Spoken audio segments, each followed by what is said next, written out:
শ্রীমঙ্গল বর্তমানে সবার one of the dream destination. তবে আজকে আমি কথা বলবো শ্রীমঙ্গলের একটা বন বাংলো নিয়ে, যেটার নাম হিমকুড়ি। এখানে আপনারা কাঠের দোতলা বাংলো পেয়ে যাবেন, সাথে রিসোর্ট টাইপ রুমও পাবেন পাশে, এবং সেই সাথে একতলা কিছু বাংলো টাইপ বাসাও পাবেন। আমরা এখানে গিয়েছিলাম শীতের সময়, কেন জানি না শীতের সময়ই শ্রীমঙ্গলটা আমাদের কাছে খুবই ভালো লাগে।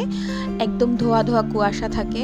এখানে আপনারা সব ধরনের রুমই পাবেন, তবে আমরা কোনো রিসর্ট টাইপ সাথে অ্যাটাচ সুইমিং পুলওয়ালা জায়গায় না থেকে আমরা থেকেছিলাম একটা বাংলোর মতো জায়গায়। আমরা ন্যাচারাল ফিলটা বেশি পাওয়ার জন্য এই ধরনের বাংলো টাইপ জায়গায় থেকেছিলাম, যেখানে ঘুম থেকে উঠলেই এরকম ফুল পড়ে থাকে সমস্ত মাঠে।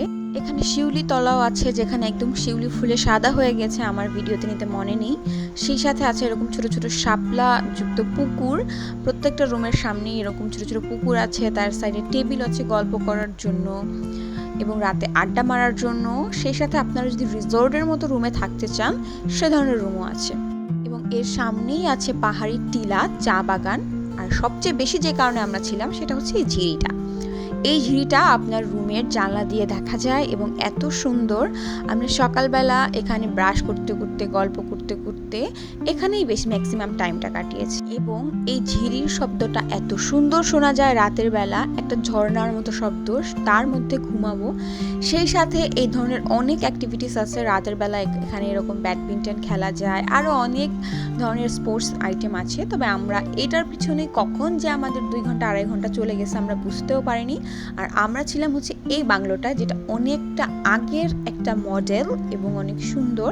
সেই সাথে আপনি এখানে রাতে বারবিকিউ পার্টি করার জন্য সমস্ত সরঞ্জাম পেয়ে যাবেন। অর্থাৎ ফ্রেন্ডসরা মিলে যদি যান আড্ডা করার জন্য, এই রাতে বারবিকিউ পার্টিটা একদম বেস্ট। সকালবেলা এখানে খিচুড়ি সাথে ডিম ভাজা, দুপুরেরও খাবার থাকে, তবে দুপুরে সাধারণত এখানে আমরা বাইরেই খাই। সকালের নাস্তাটা এখান থেকেই করেছিলাম। রাতে আমরা বিভিন্ন ধরনের স্পোর্টস অ্যাক্টিভিটি করতেছিলাম, সেই সাথে একটু পরপর এসে বারবিকিউ ঘুরায় ফিরায় দিচ্ছিলাম। এটা খুবই মজার ছিল। এবং সাথে আমার ছোটো ভাই ও একটা গিটার নিয়ে গেছিলো, আমরা সবাই মিলে আড্ডা দিচ্ছিলাম এবং গান গাচ্ছিলাম। রাতের বেলা আড্ডা মারার জন্য এখানে অনেক ধরনের বসার জায়গা আছে। মানে আপনারা যদি কেউ চান যে বেলকনিতে বসে আড্ডা মারবেন, তারও সামনে বাংলোর সামনে বড় বেলকনি থাকে। তবে আমরা বাইরে এসেই এরকম মজা করতেছিলাম। কোনো একটা গার্লস গ্রুপ কিংবা ফ্রেন্ডসরা যদি চান যে মজা করতে হবে, সারা রাত আড্ডা দিব, বাইরে বসে গল্প করব, তাহলে এই জায়গাটা একদম বেস্ট।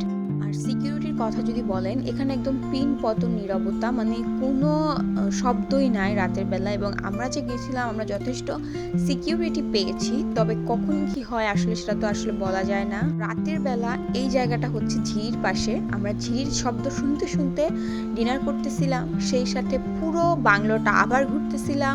এত ফুল গাছ এখানে, এত ফুলের গন্ধ, খুবই ভালো লাগতেছিল। এখন যদিও সুইমিং পুল টাইপ রিসোর্টগুলোর হাইপ বেশি, বাট আপনি যদি একদম ন্যাচারাল ভাইব নিতে চান তাহলে এই ধরনের বাংলোতে থাকতে পারেন।